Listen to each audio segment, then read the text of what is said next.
defendemos e continuaremos a defender é o direito do povo de Timor à autodeterminação. E repito, apesar de ser um pequeno povo, apesar de estar um pouco esquecido lá para os confins do mundo, nós consideramos que é uma questão de princípio que está em jogo e que a comunidade internacional, a menos que queira aceitar o label de hipócrita, tem que, a pouco e pouco, vir ganhando consciência deste problema. Para isso, a nossa diplomacia tem vindo a ter, repito, uma ação sistemática, uma ação discreta, mas sistemática, em todos os quadrantes, e eu devo-lhe dizer que tem havido movimentos encorajadores. Tendo dito isto, repito que a ação do Governo e da diplomacia não é fácil, como o atestam, aliás, os quase nulos ganhos de governos anteriores nesta matéria, não obstante todos nós acreditarmos que tivessem vontade também em resolver o problema. Mas acha possível que essas negociações possam começar em breve? Vai haver, dentro em breve, negociações para discussão dos chamados termos de referência, ou seja, do modo como eventualmente se poderá processar uma visita de uma delegação parlamentar à Indonésia. Nós temos alguns pressupostos que consideramos indispensáveis, quando digo nós, digo Portugal, o Governo e a Assembleia da República a trabalhar em conjunto, que consideramos indispensáveis para que a visita se possa efetuar.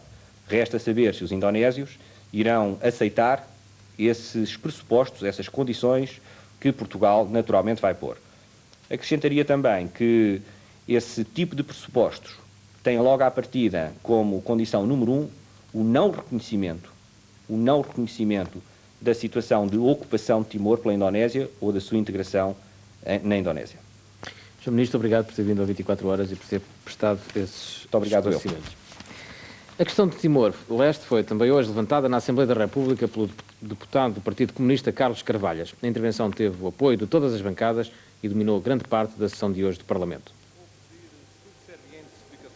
Numa declaração política lida no período de antes-ordem do dia, o deputado Carlos Carvalhas, do PCP, considerou inadmissíveis as declarações produzidas pelo porta-voz do Departamento de Estado norte-americano sobre Timor-Leste. A declaração de que os Estados Unidos aceitam a incorporação de Timor-Leste pela Indonésia foi classificada de cínica pelo deputado do PCP, tanto mais que vem de uma administração que tão estreitos laços mantém com Portugal e com o governo português. O governo deve uma explicação clara e inequívoca ao país. A intervenção de Carlos Carvalhas não deixou indiferentes as outras bancadas. PSD, PS e PRD exprimiram idênticas preocupações. O deputado comunista anunciou que o seu partido vai pedir a comparência urgente do Ministro dos Negócios Estrangeiros na Comissão Parlamentar Especializada.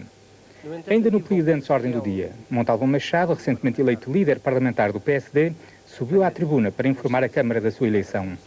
Garantiu o seu empenhamento na luta pela implementação do ideário social-democrata e na contribuição para o prestígio da Assembleia da República.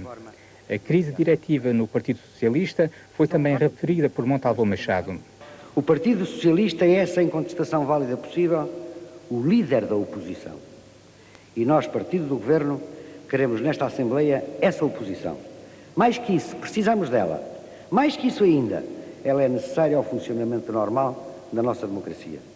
Tenho a certeza que o Partido Socialista vai resolver, tão rapidamente quanto possível, o problema que se lhe colocou. Tem capacidade para tanto e tem gente de sobra para o dirigir. Finalmente, o Parlamento apreciou na sessão de hoje um pedido do Governo para legislar sobre os estatutos da Casa do Douro e respectivo regulamento eleitoral. A proposta do Executivo foi objeto de críticas por toda a oposição. O pedido do Executivo baixou à respectiva comissão especializada.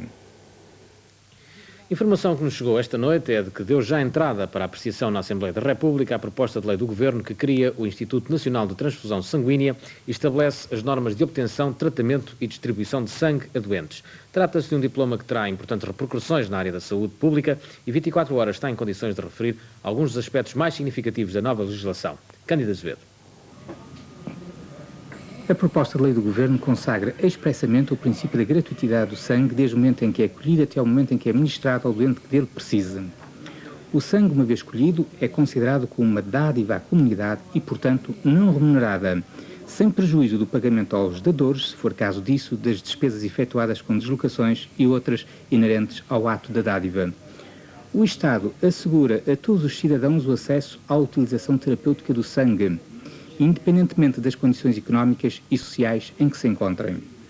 Proíbe terminantemente a comercialização de sangue humano e penaliza com prisão até 1 ano e multa até 100 dias quem, com o intuito de obter para si ou para terceiro uma vantagem patrimonial de tiver, adquirir ou alienar, ou por qualquer meio comercializar sangue humano. Esta proposta de lei do Governo cria um Instituto Nacional de Transfusão Sanguínea, organismo central que se destinará a planear, coordenar, orientar e fiscalizar a nível nacional as atividades, quer públicas, quer privadas, relativas à promoção da dádiva de sangue.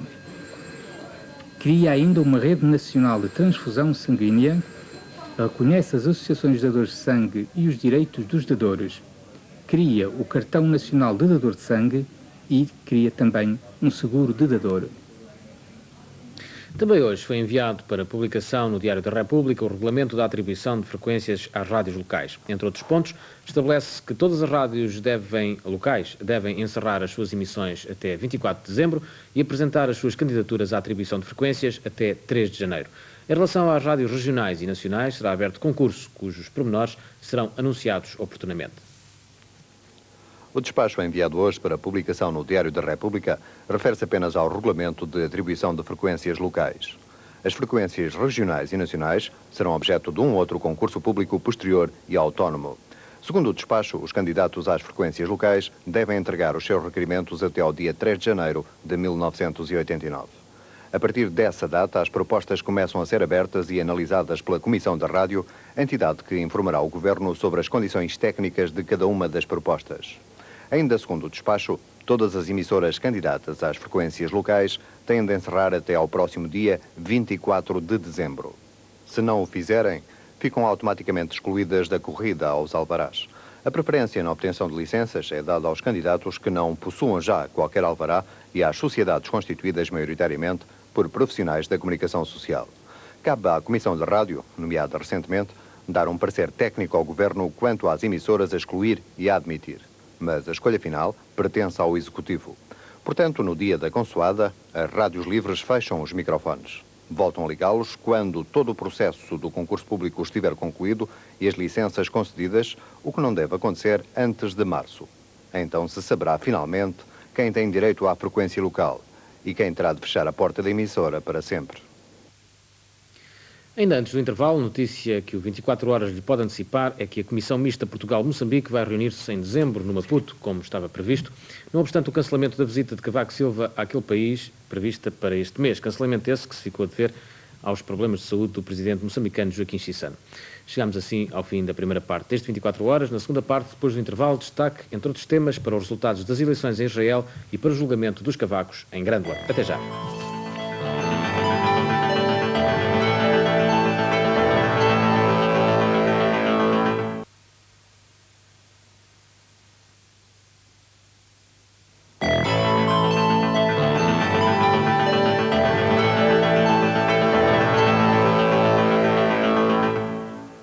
No plano internacional, as eleições em Israel são ainda assunto seguido com grande atenção pelos órgãos de informação. Apesar de nenhum partido ter conseguido obter a maioria absoluta, há, segundo os observadores, fortes possibilidades de o próximo governo vir a ser formado por uma coligação de partidos de direita encabeçados pelo Bloco Likud. Isto porque deverão provavelmente conseguir o apoio dos partidos religiosos, que contam com 18 deputados no Parlamento. Algumas horas após serem conhecidos os resultados eleitorais, Yitzhak Shamir, primeiro-ministro de Israel e líder do bloco Likud de direita, que conquistou 39 lugares no Parlamento, iniciou os contactos para a formação do novo governo, reunindo com o partido TIA, de extrema-direita, e com representações dos 4 partidos religiosos. Shamir já hoje rejeitou a possibilidade de constituir um governo de união nacional com os trabalhistas, e os analistas da política israelita consideram que Yitzhak Shamir é o dirigente com mais hipóteses de constituir governo. Também esta manhã, Shimon Peres, líder do Partido Trabalhista, que conseguiu eleger 38 deputados, menos um que o bloco de direita Likud, iniciou conversações com os partidos religiosos tendentes à eventual constituição de um governo.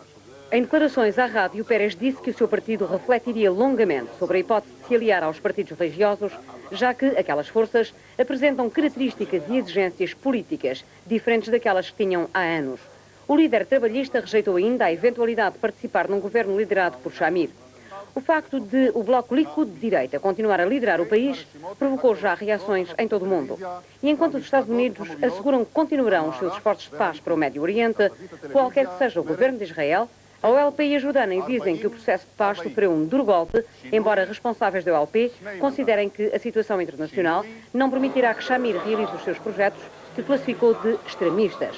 Por seu turno, Hannah Siniora, diretor de um dos mais influentes jornais de língua